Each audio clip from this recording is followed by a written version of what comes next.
महाराष्ट्रभर ज्यांचं नाव आहे असे आमचे गुरुवर्य पावली पालनाथ आगरकर, आपल्याला विनंती आहे आपण दीप प्रज्वलित करण्यासाठी वरती यायचं. त्याचप्रमाणे आमचे मुळशीचे राजकीय क्षेत्रातले भूषण बाबाजी सगळे यांना विनंती करतो की आपण दीप प्रज्वलित करण्यासाठी वरती यायचं. त्याचप्रमाणे संतोषजी साखरे आपल्याला विनंती आपण दीप प्रज्वलित करण्यासाठी वरती यायचं. आमचे गुरुवर्य धनंजी वसवे गुरुजी यांना विनंती करतोय. त्याचप्रमाणे नंदनजी भांडवल गुरुजी आमचे गुरुवर्य यांना विनंती करतो आपण दीप प्रज्वलित करण्यासाठी ताबडतोब विनंती आहे. दीप प्रज्वलित झालं की लगेच आपण कीर्तन चालू होईल याची दक्षता घ्या.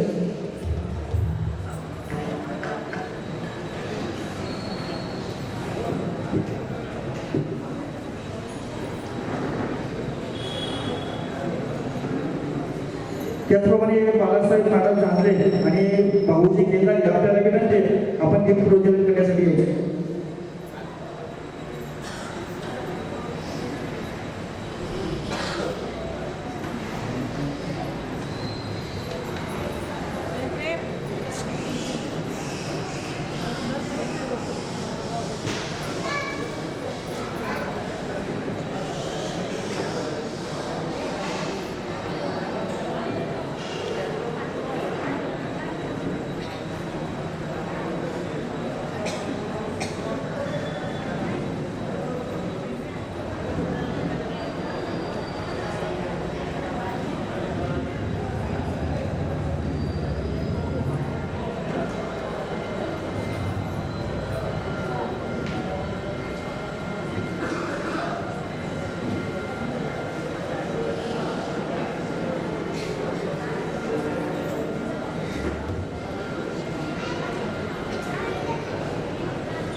सर्व सुखात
नाही तरी गेला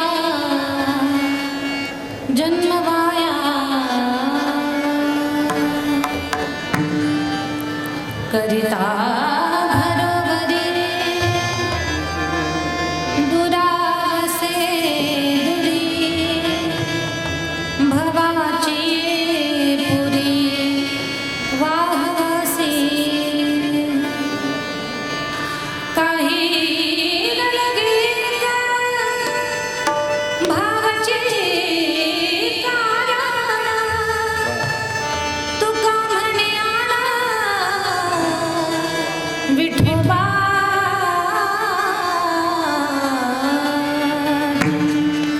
करिता भरोभरी दुरावसे दुरी भवाची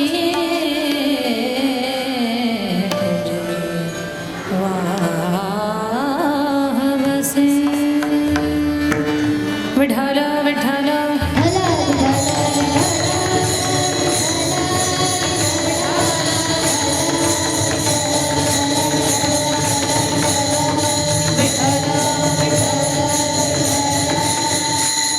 पांडुरंगा करो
करुणा करा दयाळा तुमचा अनुग्रह लाधलो पावन झालो चराचरी श्री गुरुचरण सरोज रज निज मन मुकुरु सुधारी वर्ण रघुवर विमल जसो जोदायक फलचार बुद्धिहीन तनु जानिके सुमिरो पवन कुमार बल बुद्धि विद्या देहु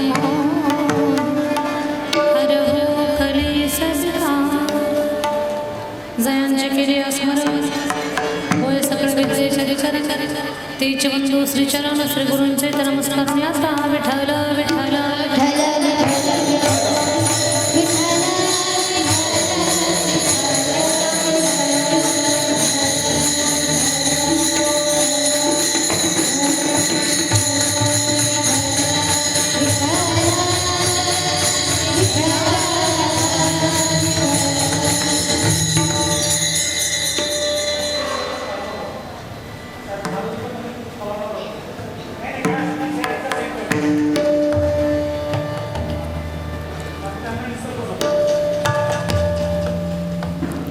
सांगतो तुम्हासी भजा दे विठ्ठला, नाही तरी गेला जन्म वाया, करिता घरोघरी दुरावसे जुरी, भवाची पुरी वाहवसे. इथे आवाज चांगले असं असं असं करा, हां प्रयत्न करा. हॉलमध्ये थोडंसं कठीणच आहे, पण थोडा प्रयत्न करा.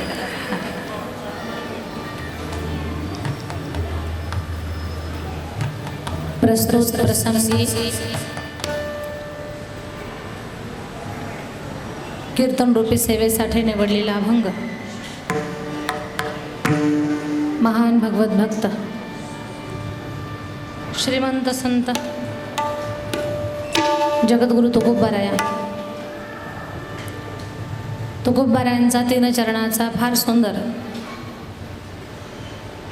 मानवी जीवनाचा सार सांगणारा आणि खऱ्या अर्थानं जीवनाचं यश कशामध्ये आहे त्या गोष्टीचं अगदी साध्या शब्दामध्ये वर्णन करणारा अभंग या प्रसंगी सेवेसाठी निवडलेला आहे. चिंतनाकडे वळण्यापूर्वी अल्पसा परिहार असा. आपल्या सगळ्यांना माहिती आहे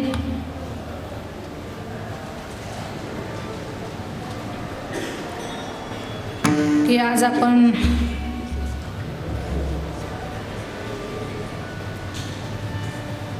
स्वर्गीय वैकुंठवासी हरिभक्तपरायण सदाशिव नामदेव दहिभाते स्वर्गीय सदाशिव बाबांच्या प्रथम पुण्यस्मरणाच्या या कीर्तन सोहळ्यानिमित्त आपण इथे सगळेजण एकत्र आलेलो आहोत. त्यांच्या पुण्यस्मरणाचा आजचा दिवस आहे. दहिभाते बाबांचा पूर्ण परिवार, त्यांची मुलं मुली, पुतणे पुतण्या, नातवंड, ही सगळी परिवारातली मंडळी एक वारकरी पिंड पांडुरंगाची भक्ती करणारं व्यक्तिमत्व की उभं आयुष्य त्यांनी परमार्थामध्ये वाहून घेतलं आणि त्यांच्याच त्या एक आध्यात्मिकतेमुळे त्यांच्या मुलांना, मुलं असतील, पुतणे असतील, मुली, पुतण्या, सगळा हा जो परिवार आहे या परिवाराला वारकरी संप्रदाय म्हणजे काय, परमार्थ म्हणजे काय, ज्ञानोबाराय तुकोबाराय हे शिकवण्याची गरज नाही, ते त्यांच्या अगदी रक्तामध्येच आहे. मग आपले वडील एवढे वारकरी, भारत देशामध्ये जेवढे तीर्थ आहेत, या प्रभागातली जी ज्येष्ठ श्रेष्ठ महाराज मंडळी आहे, महात्मा मंडळी आहे, त्या सगळ्यांच्या सहवासातून अनेक तीर्थावरती जाण्याचा योग, पंढरपूरची वारी, आणि आता हा वारीचाच पर्वकाळ आहे. तसं पाहता आषाढी आता कुठे पूर्ण झाली, पण परतीचा प्रवास, पालख्या आता आळंदी, देहू या ठिकाणाहून निघालेल्या पालख्या आता विसावलेल्या आहेत. तर या ज्ञानोबा तुकोबारायांच्या पालखीचा विसावा, आषाढी वारीच्या पर्वकाळाचा विसावा, आणि या विसाव्यामध्ये आपण सुद्धा आयुष्याचा शेवटचा श्वास घ्यावा, असा हा पूर्ण योगायोग ज्यांच्या जीवनामध्ये प्राप्त झाला. आणि खऱ्या अर्थानं ज्यांच्या जीवनाचा सार झाला, संतांची शब्द, संतांची वचनं ज्यांच्या जीवनासाठी खऱ्या अर्थानं उतरली, याचसाठी केला होता अट्टहास, शेवटचा दिवस गोड व्हावा. स्वर्गीय सदाशिव बाबांचं जीवन खऱ्या अर्थानं सफल झालं. मरायचं तर सगळ्यांनाच आहे, इथे कोणी अमर नाही. तुका म्हणे एका मरणीची सरे, पण उत्तमाची उरे कीर्ती मागे.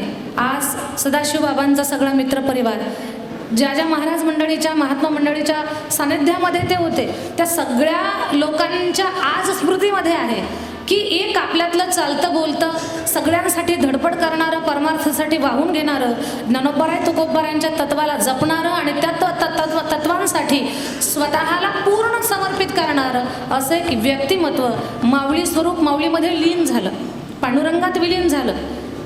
त्यांच्या त्या स्वरूपाची ओळख आपल्या सगळ्यांना सगळ्यांना येते आहे. आणि विशेष म्हणजे मला दत्ताभाऊंनी सांगितलं की दीदी, माऊलींच्या पालखी सोहळ्यामध्ये जी प्रमुख महात्मा मंडळी आहे, म्हणजे पालखी सोहळ्याच्या हैबत बाबांनी परंपरा चालू केली, तर त्याच्यामध्ये त्यांना खूप मोठं मानाचं स्थान होतं. पण त्या मानाचा त्यांना कधीच गर्व आणि अहंकार नव्हता. एक साधं जीवन, साध्या भोळ्या वारकऱ्यांमध्ये अगदी साधं राहावं आणि थोरा मोठ्यांचा आदर करावा, नम्रभाव अंतकरणामध्ये ठेवावा. एक विशेष व्यक्तिमत्व सदाशिव बाबा ते आपल्यातून हरवलेले आहेत. 1 वर्ष झालं, पण त्यांच्या आठवणी कायम आपल्या अखंड आपल्या अंतकरणामध्ये राहतील, त्यात काही शंकाच नाही आहे. आणि उभ्या आयुष्यात त्यांनी जो स्वच्छ, सुंदर, पवित्र आणि प्रामाणिक परमार्थ केला, म्हणजे शब्द फार मी जाणीवपूर्वक वापरते, जो त्यांनी त्यांच्या जीवनामध्ये सत्यानं निर्मळ गंगेच्या पाण्या एवढा निर्मळ जो परमार्थ केला ना, त्या परमार्थाचं फलित म्हणजे आज त्यांच्या पुण्यस्मरणाच्या, त्यांच्या स्मृतीच्या सोहळ्यामध्ये हा त्यांचा स्मृती सोहळा किंवा त्यांच्या आठवणीतलं कीर्तन आहे हे वर्ष श्राद्धाचं. तर त्याच्यासाठी सगळी महाराष्ट्रातली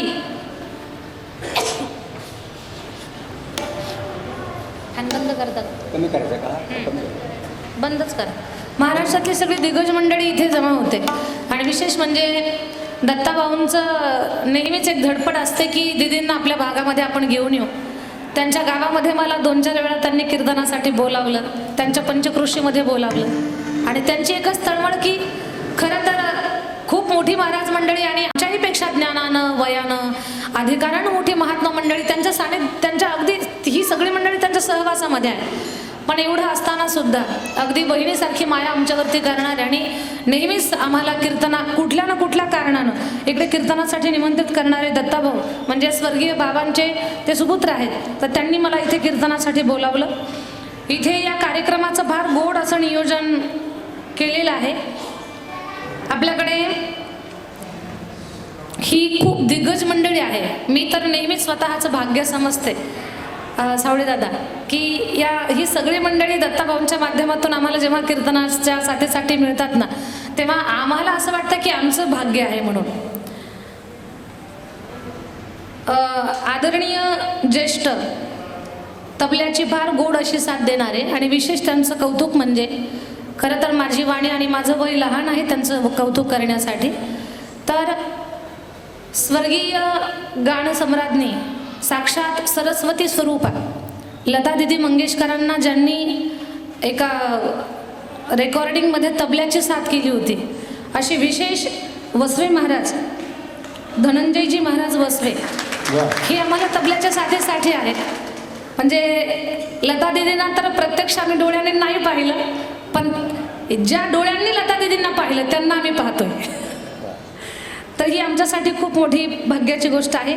आणि ज्यांचं खूप मोठं असं नाव आहे, सगळी महाराष्ट्रातली किंवा पूर्ण देशभरातली, जगभरातली जी सगळी मातब्बर मंडळी आहे गाण्याच्या क्षेत्रातली, तर त्यांच्यासोबत मृदंग वादनाची विशेष अशी जे साथ करत आहेत. आणि आमचं भाग्य आहे की एवढी मोठी हस्ती आज आम्हाला इथे त्यांची साथ प्राप्त होते. आदरणीय नंदकुमारजी महाराज भांडवलकर, नामवंत मृदंग वादक, त्यांना माझं वंदन आहे. मी तुम्हाला वंदन करते. तुमच्या त्या बोटामध्ये बसलेल्या सरस्वतीला देखील माझं वंदन आहे. आणि तुम्ही सगळी मंडळी आज कीर्तनाच्या साथीसाठी आहात, तर मी म्हणेन माझ्यासाठी हा तुमच्या सगळ्यांचा आशीर्वाद आहे. ही माझ्यासाठी विशेष गोष्ट आहे. त्याचबरोबर हार्मोनियमची फार गोड अशी साथ देणारे आमचे विजयदादा, फार गोड, फार तयारीचं त्यांचं हार्मोनियम वादन आहे. आणि रेग्युलर स्केल आपली काळी 1, काळी 2, काळी 3 असते, काळी 4, पण ऑड स्केल आहे पांढरी 2, पण त्याच्यातही ते तयारी दाखवत आहेत.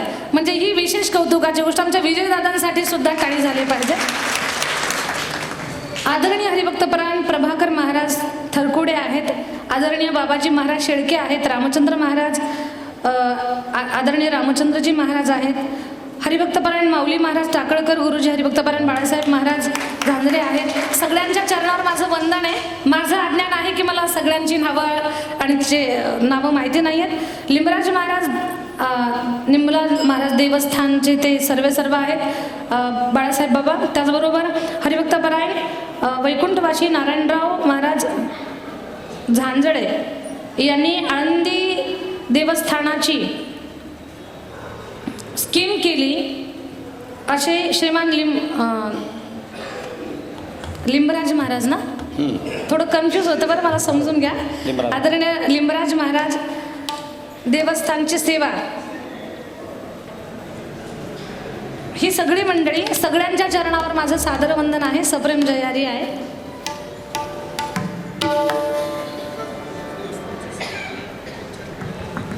हा, लिंबराज महाराज देवस्थानची सेवा 3-4 पिढ्यापासून, जवळजवळ तब्बल 250 वर्षापासून ज्यांच्या परिवारामध्ये सेवा आहे असे आदरणीय बाळासाहेबजी झांजरे बाबांनाही माझं वंदन आहे. हा, आणि आळंदी देवस्थानमध्ये सुद्धा खूप त्यांनी जबाबदारीची भूमिका पार पाडली. तुम्ही आमच्यासाठी माऊली स्वरूप आहात, तुम्हालाही माझं वंदन आहे. आणखी सर्व हरिभक्तपरायण मंडळी, अविनाश महाराज असतील, निवृत्ती बाबा असतील, श्रीपती बाबा असतील, आमचे नंदू बाबा दहिवाते, सगळे हरिभक्तपरायण मंडळी, आणि आदरणीय हरिभक्तपरायण राजेंद्र महाराज दहिवाते, आणि आमचे संतोष दादांच्या सोबत आलेली सगळी मंडळी, आमचे राजेंद्र महाराज दहिवाते, संतोष दादा सागरे, बाबाजी जी शेडके, अध्यक्ष वारकरी सेवा संघ मुळशी, राजाभाऊजी गायकवाड आणि भाऊजी केदारी, सगळी मंडळी, सगळ्यांना माझा सप्रेम जयारी सादर वंदन. सगळी वारकरी, मस्तक हे पायावरी या वारकरी संतांच्या सगळी टाळकरी मंडळी, सगळे सन्मानाला आदराला पात्र आहेत. आम्ही ज्ञानानं, वयानं, अधिकारानं लहान आहोत, आणि सगळ्यांच्या मध्ये स्वर्गीय सदाशिव बाबा दहिभाते यांच्या स्मृतीमध्ये आपण ईश्वरीय चिंतन करण्याचा एक प्रयत्न करणार आहोत. खूप चांगल्या पद्धतीची साऊंड सिस्टीम आहे, साऊंडवाला दादाचं देखील कौतुक आहे, आणि या कार्यक्रमाचं शूटिंग यूट्यूबच्या माध्यमातून आहे, यूट्यूबवाला दादाचंही कौतुक आहे. या गोड वातावरणामध्ये शहरामध्ये वेळेची मर्यादा असते, तर या वेळेची मर्यादेचं भान ठेवत आपण चिंतन पूर्ण करणार आहोत. देवळगावचे सरपंच आमचे लहूदादा सावळे, त्याचबरोबर सगळी मंडळी, अज्ञानानं एखादं महत्त्वाचं नाव राहून जाऊ शकतं, तर मला समजून घ्या. सगळ्यांना सप्रेम जयारी चिंतनाला सुरुवात करू. विठ्ठल विठ्ठल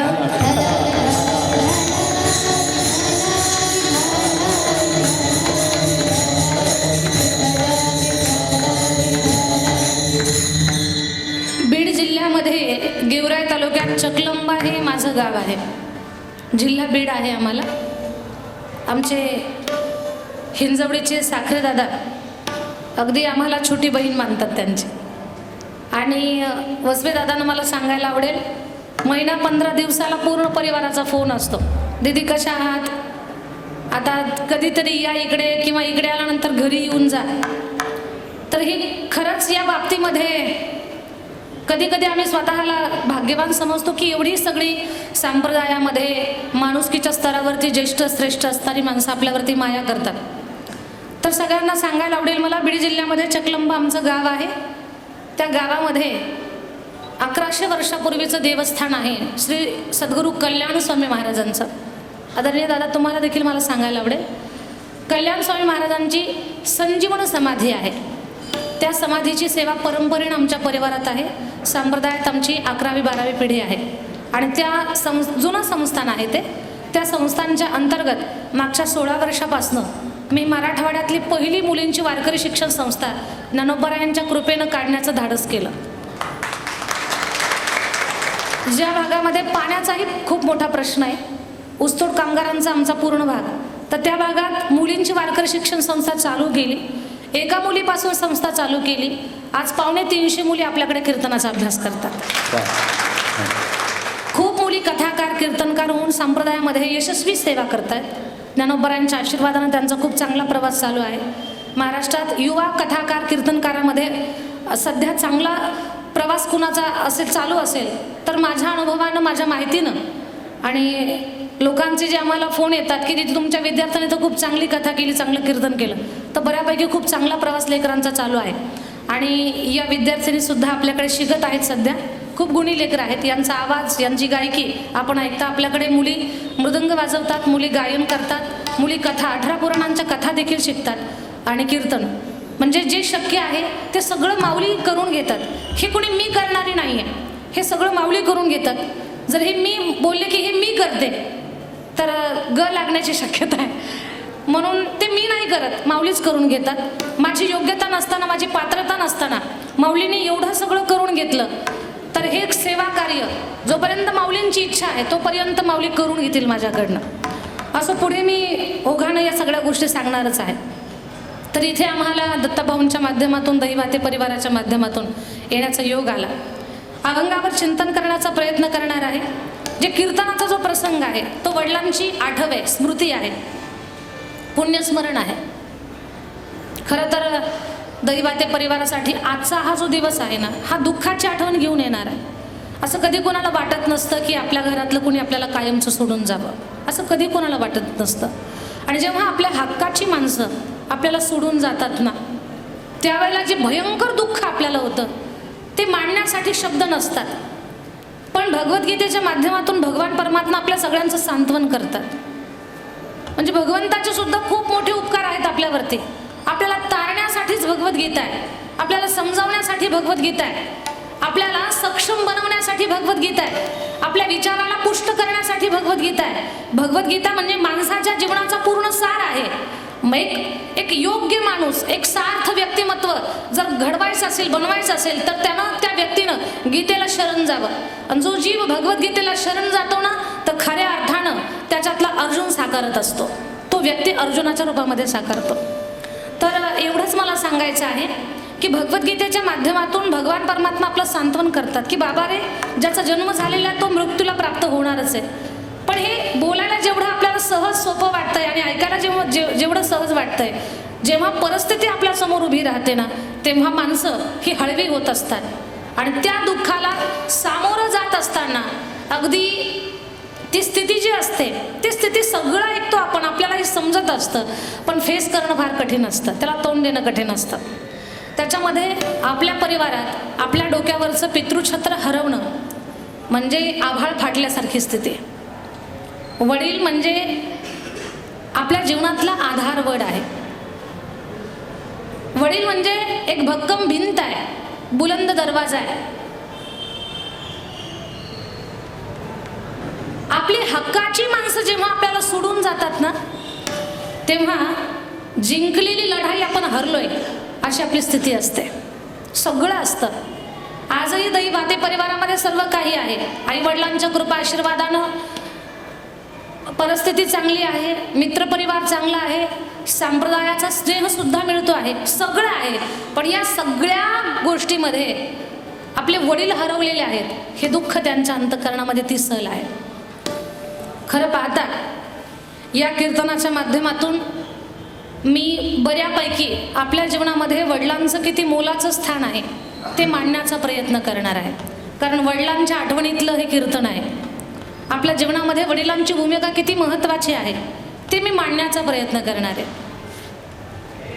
आपण पाहतो, आईवर जेवढं वर्णन केलं जातं, आई जेवढी समजावून सांगितल्या जाते, तेवढं बापाचं वर्णन कुठे पाहायला मिळत नाही. आईवरती कविता खूप झाल्या, कादंबऱ्या खूप झाल्या, खूप लेख लिहिल्या गेले, पण त्या पटीमध्ये साहित्यानं सुद्धा बापाला पाहिजे तो न्याय दिलेला नाही. त्या पटीमध्ये नाही. आईनं लेकराच्या तोंडावरनं हात फिरवला की मखमल फिरल्यासारखा वाटतो, आणि वडिलांनी तोंडावर हात फिरवला की जेसीबीचा बकेट फिरल्यासारखा का वाटतो? का असा भेद त्यांच्यामध्ये आहे? खरं पाहता आई वडिलांच्या प्रेमाला आपण कधीच तराजू लावू नये, कुठल्याच परिमाणामध्ये त्यांचं प्रेम आपण मोजू नये. मी तर आजच्या या कीर्तनामध्ये आईपेक्षाही आपल्यावरती विशेष प्रेम करणारे आपले वडील आहेत हे मी पटवून देण्याचा प्रयत्न करणार आहे. आई तर प्रेम करतेच आहे, पण तिच्यापेक्षा अधिकचं प्रेम आपले वडील आपल्यावरती करत असतात, ते मांडण्याचा मी प्रयत्न करणार आहे. फक्त मी बोलत असताना माझे शब्द तुम्ही सर्वांगाचे कान करून ऐकावे, तेवढी माझी विनंती. एक सामान्य जीवन जगत असताना, साधारण जीवन जगत असताना लोक म्हणतात की आमच्या वडिलांनी आम्हाला काय दिलं. बसवे दादा म्हणतात लोक, काय दिलं आमच्या वडिलांनी? कोणी महाभाग, त्यांना महाभाग्यवान तर म्हणणारच नाही मी, काही महाभाग म्हणतात आमच्या वडिलांनी अगदी दातावरती घासण्यासाठी मातीसुद्धा ठेवली नाही. कोणी म्हणतं आमच्या वडिलांनी आम्हाला चांगलं शिक्षण दिलं नाही, कोणी म्हणतं आमच्यासाठी पैसे साठवून ठेवले नाही. एक गोष्ट लक्षात घ्या, या पृथ्वीवरती येत असताना, या जगामध्ये येत असताना प्रत्येक जीव, प्रत्येक व्यक्ती स्वतःचं प्रारब्ध सोबत घेऊन आलेला असतो. आणि आमच्या संतांचे प्रमाण आहेत, अन्न मान धन हे तो प्रारब्धाधीन. तुम्हाला कुणी दिलंय म्हणून तुम्हाला मिळालं असं नाही. तुमच्या प्रारब्धात जे आहे ते तुम्हाला मिळणार आहे. आणि तुमच्या नशिबात एखादी गोष्ट नसेल ना तर ती तुम्हाला दिली तरी पण ती तुमच्याजवळ राहणार नाही. म्हणून प्रॉपर्टीच्या बाबतीमध्ये, धनसंपत्तीच्या बाबतीमध्ये, पदप्रतिष्ठेच्या बाबतीमध्ये आईवडिलांना कधीच दोष द्यायचा नाही. वडिलांना तर कधीच आरोपी करू नका की तुम्ही आमच्यासाठी काय करून ठेवलं, असं कधीच वडिलांना बोलायचं नाही. सगळ्यांनी माझं बोलणं कान देऊन ऐका. आणि माझ्या मातृशक्ती माझ्या डोळ्यासमोर आहात. तुम्ही कुणाची तरी आई आहात हे कीर्तन संपेपर्यंत बाजूला ठेवा. तुम्ही कुणाची तरी मुलगी आहात एवढं डोळ्यासमोर ठेवा कीर्तन संपेपर्यंत. म्हणजे माझं बोलणं थेट तुमच्या अंतःकरणापर्यंत जाऊन पोहोचेल. आपल्या वडिलांनी आपल्याला गाडी घेऊन ठेवली का नाही ते महत्त्वाचं नाहीये. आपल्या वडिलांनी आपल्यासाठी धन किती संग्रहित करून ठेवलं तेही महत्त्वाचं नाहीये. आपल्या वडिलांनी आपल्यासाठी मोठी मोठी पदं आरक्षित करून ठेवली का नाही ते सुद्धा महत्त्वाचं नाहीये. आपल्या वडिलांनी आपल्याला संपत्ती, पद, प्रतिष्ठा हे दिलं का नाही ते अजिबात महत्त्वाचं नाही. पण आपल्या वडिलांनी आपल्याला समाजामध्ये ताठ मानेनं जगण्यासाठी त्यांनी त्यांचं नाव आपल्याला दिलं, हे सगळ्यात मोठं दान दिलं. कुणा एकाकडे प्रचंड संपत्ती आहे, मानपान आहे, पण त्यांना जर वडिलांचं नाव सांगता येत नसेल तर त्या प्रॉपर्टीला, त्या पदाला शून्य किंमत आहे. आणि वडिलांचं नाव न सांगता येण्याचं दुःख काय असतं हे क्षमा मागून बोलते. कधीतरी विषयाच्या मुलाला जाऊन आपण विचारलं पाहिजे. आणि हे मी फक्त असं सरळ बोलणार नाही, संतांची प्रमाण आहेत माझ्याकडे. शीख धर्मीयांचे गुरु नानकदेव महाराज एका त्यांच्या रचनेमध्ये फार सुंदर सांगतात. पंछी पंख बिना हाथी दंत बिना नारी पुरुष बिना.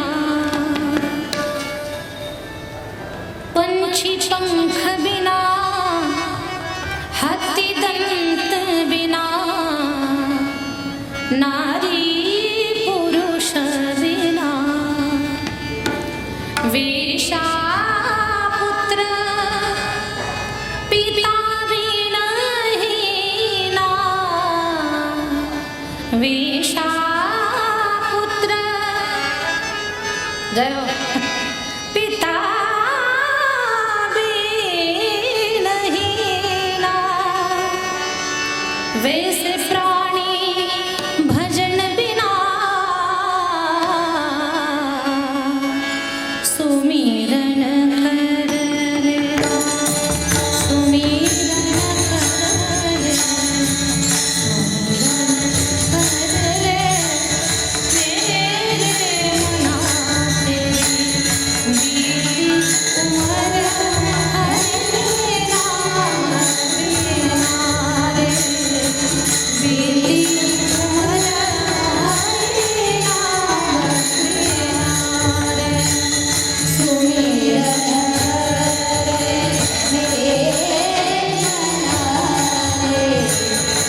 सुमिरन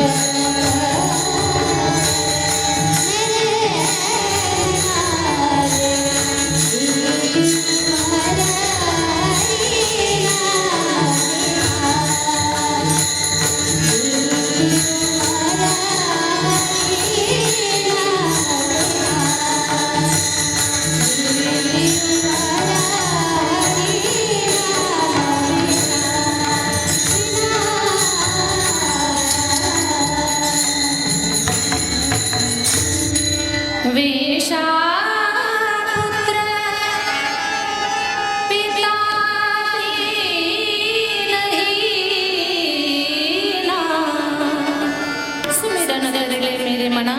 आपल्या वडिलांनी आपल्याला सन्मानानं जगण्यासाठी त्यांचं नाव दिलं, हे खूप मोठं दान दिलं. बाकीचं काहीच मागू नका त्यांना. बाकी तुम्हाला तुमच्या प्रयत्नानं प्रारब्धानं मिळणार आहे, असं नाही भेटणार ते तुम्हाला. वडिलांचं प्रेम सहजासहजी कळत नाही. मुलगी सासरी वाटी लावताना चार चौघीच्या गळ्यामध्ये पडून रडणारी माय साऱ्या जगाला दिसते. पण मुलीचं लग्न जमलंय त्या तारखेपासून उशीमध्ये तोंड घालून रात्र रात्र रडणारा बाप अजून जगाला दिसला नाही. चुलीच्या तोंडाला भाकरी भाजणारी माय साऱ्या जगाला दिसते, पण भाकरीसाठी मनाचं पोतं पाठीवर वाहणारा बाप अजून जगाला दिसला नाही. बाप करी जोडी लेकराची ओढी, बाप करी जोडी लेकराची ओढी, बाप करी जोडी लेकराची ओढी, बाप करी जोडी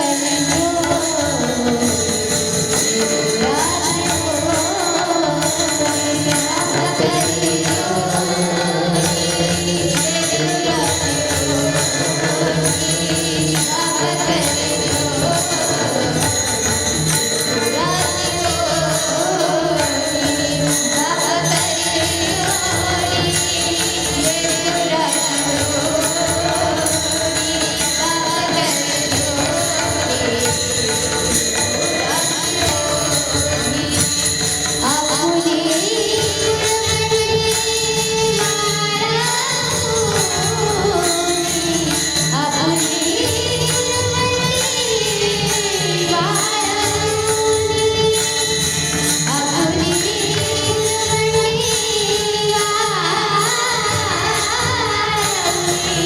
ओढी, ज्ञानेश्वरीचं कौतुक म्हणून आपण टाळी वाजवा सगळेजण. फार गोड गातं लेकरं. चुलीच्या तोंडाला भाकरी भाजणारी माय दिसते साऱ्या जगाला, पण भाकरीसाठी मनाचं पोतं पाठीवर घेऊन पळणारा बाप अजून जगाला दिसला नाही. रखरखत्या उन्हामध्ये शेतातल्या धान्याची खुरपण करणारी माय साऱ्या जगाला दिसते, पण सारं जग झोपलं असताना रात्री 2 वाजता उठून शेतामध्ये पाणी भरणारा बाप ऋषी महाराज अजून जगाला दिसला नाही. पाहिजे तो न्याय साहित्यानं सुद्धा दिला नाही बापाला, पण प्रचंड प्रेम आहे आपल्या वडिलांचं आपल्यावरती.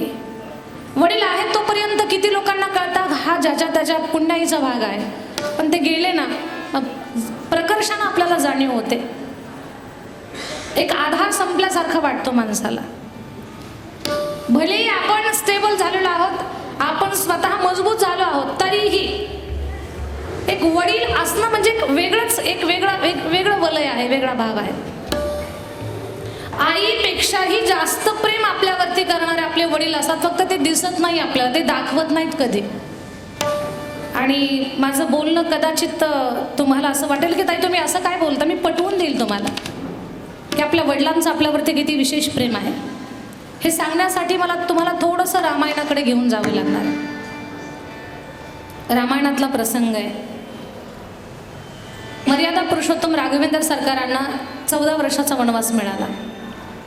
आता इथे सुद्धा एक चिंतन करण्यासारखी गोष्ट आहे की मंथरा देवीनं कैकई मातेला शिकवताना असं शिकवलं होतं की भरताला गादी मागून घ्या आणि रामाला वनवासाला पाठव. पण कैकई मातेनं वरदान मागत असताना दशरथजीला मागितलं, एका वराने द्या मज अंदन भरतासाठी हे सिंहासन, दुसऱ्या